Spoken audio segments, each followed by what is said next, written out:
Hi everybody. I would like to go over the process of installing the Infinity Shield. This equipment is meant to replace the existing single beam trip that is a safety feature on all garage doors. It's meant to provide a much broader trip system. It basically works as a mesh instead of a single beam at the bottom. And this gives you a safer and more secure way of making sure nothing will go through the garage door as the garage door is trying to close. So before I get into the installation process, I'd like to briefly tell you what's included in this package. There is a receiver and transmitter bar. And as you can see, these are about roughly 6 feet long. So it works very well for garage doors that are 7-8 feet tall. There are 4 brackets that allows you to attach each receiver transmitter to the existing garage door railing. There is also 4 wire nuts that are given, and this is what you're going to use to attach to the existing low voltage wire for the security or the trip system. Although wire nuts are included to connect the receiver and transmitter to the existing wiring system, I've decided to use wire connectors. I think this might make it a little bit more secure and neat instead of using the wire nuts, but that's something that I've selected to do. I also have a user guide that I'm going to be using for this process. Also, there are videos on YouTube available that tell you about the installation process. Before you start working on removing the existing device and before you install the new one is to unplug the garage door opener. So to remove the existing sensor, after we have disconnected the garage door opener, we'll cut the wire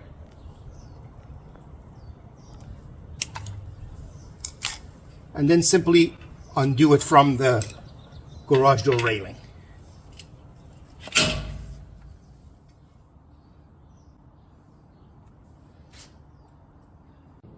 Now that I have my wires separated, by the way, I do have one marked with this black line that indicates one is power and the other one is neutral.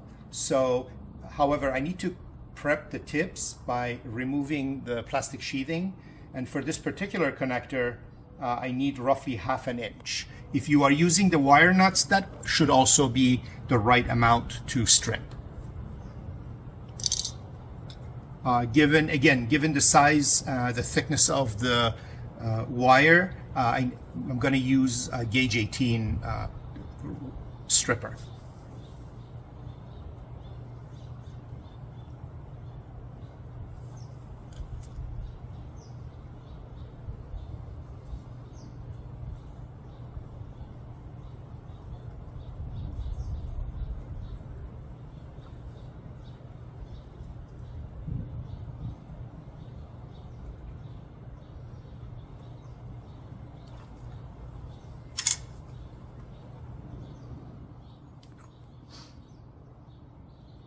Okay, after stripping the wires, you simply insert, making sure that the wire goes all the way through, and close the clip and repeat for the other one. Just like that. To prep for install, I'm going to start with the receiver unit. That's the one that has the toggle switch on the side, as well as the dip switch cover. Given the brand of your garage door opener, you have to set the dip switches. To do this, you first remove the cover.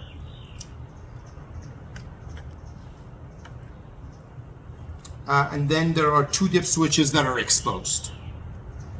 For my brand, which is LiftMaster, it tells me that both switches have to be in the down position.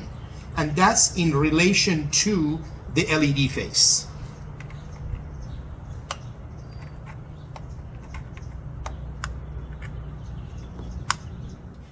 The next step is to determine how to install the bracket and also where to install 2 brackets on each unit.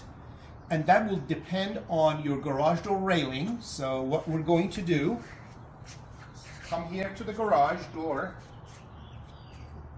and you can either set this on the ground or perhaps lift it, but no more than 1 inch, which I'm going to do. I'm going to lift this about 1/2 inch off the ground.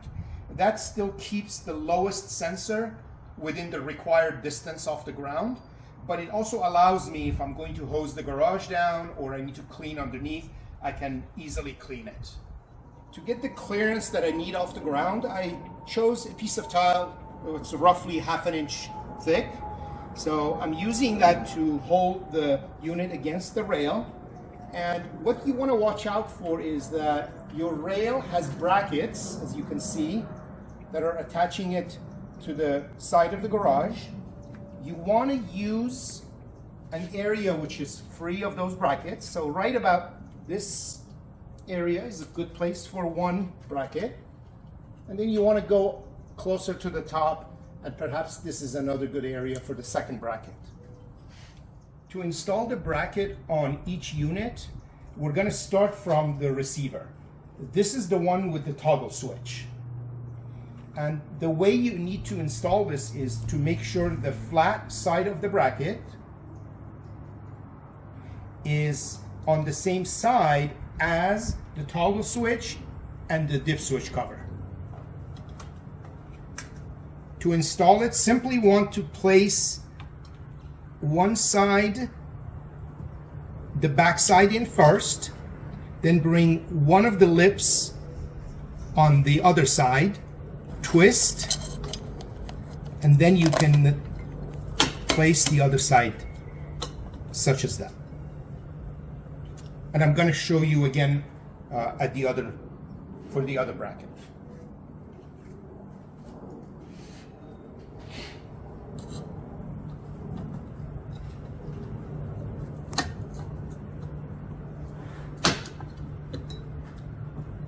And you're done. For the transmitter, you repeat the same process. You just want to make sure that the direction of the bracket installed on the transmitter is correct. To do that, you identify where the transmitter heads are, and then you want to ensure that the flat side of the bracket, the back side of the bracket, is away from where the transmitters are. And then you repeat the same process here. So we're going to repeat the same process for the transmitter. We're going to mark our spot. Now that we've marked the transmitter side, we're going to install the bracket. The only difference is this time the flat side, the back side of the bracket, needs to be away from where the transmitters are.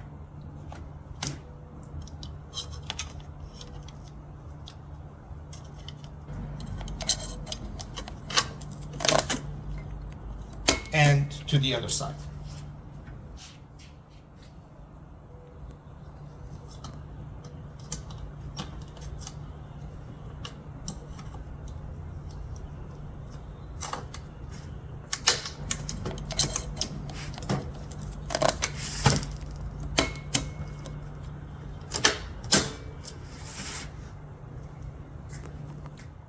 Now that we've installed the brackets, we're going to put each of them back on the railing. And it doesn't matter if you start from the bottom or the top. It simply clips on like that. And you repeat the same process at the bottom. And if you recall, I used the tile to make sure that this is about 1/2 inch off the ground. And now we're going to repeat the same process for the other side.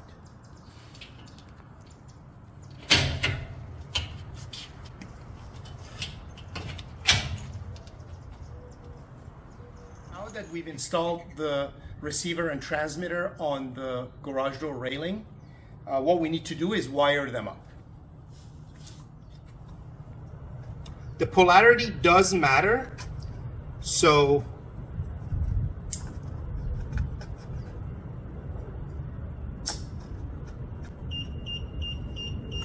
as you can see, the LED is blinking. You also hear the audible sound of the beep that's coming from the receiver. I just used the toggle switch to shut that off, but that's a good sign. It means it's working. And for the other side, I'm just simply repeating the same process. And the next step is to go ahead and plug the garage door opener back in. The thing we want to do is check to make sure that the device we installed actually works. So I'm going to use the remote to close the garage door and then trip the sensor and see if the garage door opener will go back up.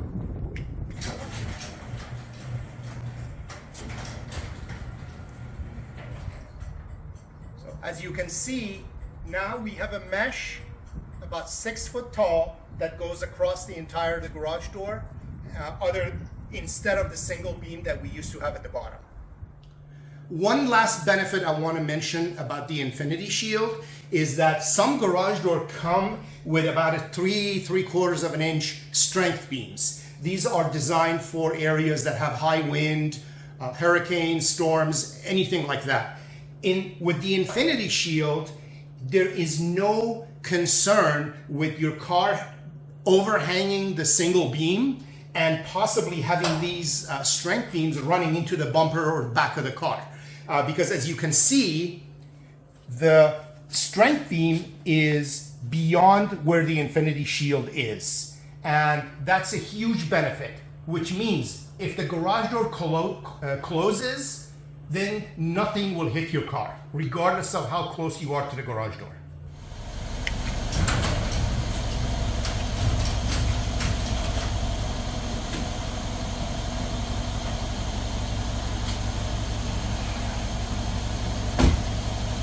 So this is a great example of the curtain stopping the garage door from closing, and you can see that the tires have not tripped what would have been the single beam in a regular garage.